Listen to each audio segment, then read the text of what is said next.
കോഴിക്കോട്ടേക്കൊന്ന് പോയി നോക്കാം. കോഴിക്കോട്ട് നിന്ന് പോയതിനു ശേഷം ഞാൻ ആദിലേക്ക് തിരികെ എത്താം.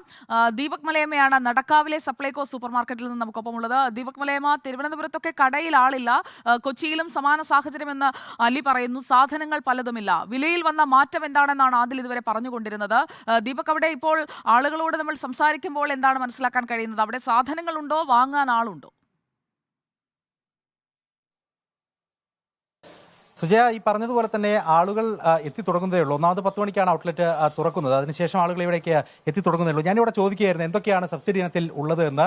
ആകെ നടക്കാവ് ഔട്ട്ലെറ്റിലുള്ളത് 500 ml വെളിച്ചെണ്ണയുടെ പാക്കറ്റ് ഉണ്ട്. ഒപ്പം തന്നെ പിന്നെയുള്ളത് കടലയാണ്. കടല ഇപ്പോൾ അവിടെ അവർ പാക്കിംഗ് നടന്നുകൊണ്ടിരിക്കുകയാണ്. അതിൽ പറയുന്നത് ഏതാണ്ട് 11 രൂപയോളം വ്യത്യാസമാണ് ഇതിൽ വരുന്നത് എന്നുള്ളതാണ്. 11 രൂപയുടെ വ്യത്യാസം 500 ഗ്രാം കടല വാങ്ങിക്കുമ്പോൾ തന്നെ ഉണ്ടാകും എന്നുള്ളതാണ്. ചില ആളുകളൊക്കെ ഇവിടേക്ക് എത്തിയിട്ടുണ്ട്. പക്ഷേ ആളുകൾ വരുമ്പോൾ സ്വാഭാവികമായിട്ടും അവർക്ക് ആവശ്യമുണ്ടാവുക സബ്സിഡി സാധനങ്ങളായിരിക്കും. ആ സബ്സിഡി സാധനങ്ങൾ കിട്ടാതെ വരുമ്പോഴുള്ള ബുദ്ധിമുട്ട് അത് ബജറ്റിനെ സ്വാഭാവികമായും വലിയ തരത്തിൽ തന്നെ ബാധിക്കും. ചേട്ടാ, എന്തെങ്കിലും കിട്ടിയോ?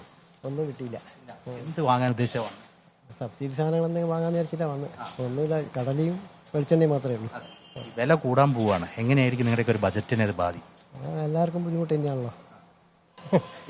ഈ സപ്ലൈകോനെ ആശ്രയിക്കുന്ന ഒരാളാണ്. അതെ അതെ, ഞാൻ വാങ്ങലുണ്ട് ഇവിടുന്ന്, അധികം വാങ്ങലുണ്ട്. ഏതാണ്ട് 35% വർധനവാണ് വരുന്നത്. ഇപ്പം തന്നെ കടലയുടെ വില ഞാൻ ജാസ്തി വിലയായല്ലോ. മറ്റേ പൊതുവിപണികളിനെക്കാട്ടും കുറച്ച് വ്യത്യാസങ്ങളെ ഉണ്ടാവുള്ളൂ. അപ്പം പിന്നെ അധികം ആൾക്കാരും കൊണ്ട് വേറെ ഉണ്ടാവില്ല എന്ന് എനിക്ക് തോന്നുന്നു. നേരത്തെ ഇപ്പം ഇവരോട് ഞാൻ ചോദിക്കുമ്പോൾ ഏതാണ്ട് 1.5 മാസത്തോളമൊക്കെ ആയിട്ട് പല സാധനങ്ങളില്ല. ഇതിന് മുൻപൊക്കെ വന്ന് തിരിച്ചു വിട്ടു. അതെ, കുറെ 1-2 പ്രാവശ്യം വന്നിരുന്നു. പിന്നെ അറിയാലോ, അങ്ങനെ പിന്നെ വരലില്ല. നോക്കിയതാണ്, അവസ്ഥ അറിയാൻ വേണ്ടി ഒന്ന് വന്ന് നോക്കിയതാണ്. മറ്റൊരു ചേട്ടൻ കൂടി ഇവിടെ ഉണ്ട്. ചേട്ടൻ സപ്ലൈകോനെ ആശ്രയിക്കുന്ന ആളാണോ?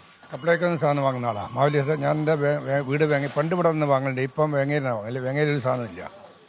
ഇവിടെയും 2 സാധനം. ഇവിടെ ഇപ്പം 2 സാധനമുള്ളൂ. ഇവിടെ കടലയും അതിനെ പഴക്കമുള്ള കുറെ കടലയും കുറച്ച് വെളിച്ചെണ്ണ പറഞ്ഞു, വേറെ ഒന്നുമില്ല. ഈ വില കൂടാൻ പോകും, എന്താ ഒരു അഭിപ്രായം? വില കൂടാൻ ചില അതിനെല്ലാം വില കൂടുന്നതിനാൽ ഇത് പൂട്ടിക്കാലിന് ഒഴിവാക്കിയാൽ ഇവിടെ ഇതിൻ്റെ വാടക കൊടുക്കണ്ട, ജീവനക്കാർ ശമ്പളം കൊടുക്കണ്ട. ആ പൈസ കൂടി സർക്കാരിന് ലാഭം. പൊതുമാർക്കത്തിൽ ഇതിൽ ഒരു 1-2 രൂപ വ്യത്യാസം ഉണ്ടാവുള്ളൂ. നല്ല ഇപ്പം ഇവിടെ 43 ഉറുപ്പ്യ അരി, 44 ഉറുപ്പ്യ എടുത്താൽ നല്ല അരി കിട്ടും. ഇപ്പോൾ വില കൂട്ടാതെ നിർവാഹം ഇല്ലെന്ന് സർക്കാർ പറയുന്നത്. വേറെ വഴിയില്ല, ഇത് തകരുന്ന അവസ്ഥയിലാണ്. സർക്കാർ വഴിയില്ലെങ്കിൽ സർക്കാരിന് ഇത് നോക്കാൻ നേരമില്ല. ഇങ്ങനത്തെ കാര്യങ്ങൾ പിന്നെ സാധാരണ ജനങ്ങളെ ബാധിക്കുന്ന പ്രശ്നങ്ങൾ ഇടപെടാൻ നേരമില്ല അവർക്ക്, സർക്കാരിന്. ചേട്ടനെയും കാര്യമായിട്ട് ബാധിക്കും. സാധാരണക്കാരെ ബാധിക്കുന്ന സാധനങ്ങൾ വളരെ ഇപ്പം തന്നെ പിന്നെ കൂലിപ്പണി ഇല്ല, പണിക്കാരൊന്നും പണിയില്ലാണ്ട് ഇരിക്കുകയാണ്. ആ സമയത്ത് മാവലി സ്റ്റോറിനെ ആശ്രയിച്ച് മാത്രം ജീവിക്കുന്ന ആളുകളുണ്ട്. പല കാര്യമായിട്ട് ബാധിക്കുന്ന പ്രശ്നങ്ങളാണ്.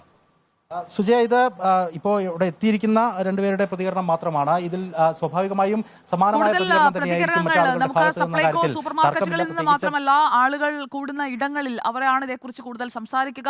അങ്ങനെയുള്ള പ്രതികരണങ്ങളിലേക്കും പോകണം.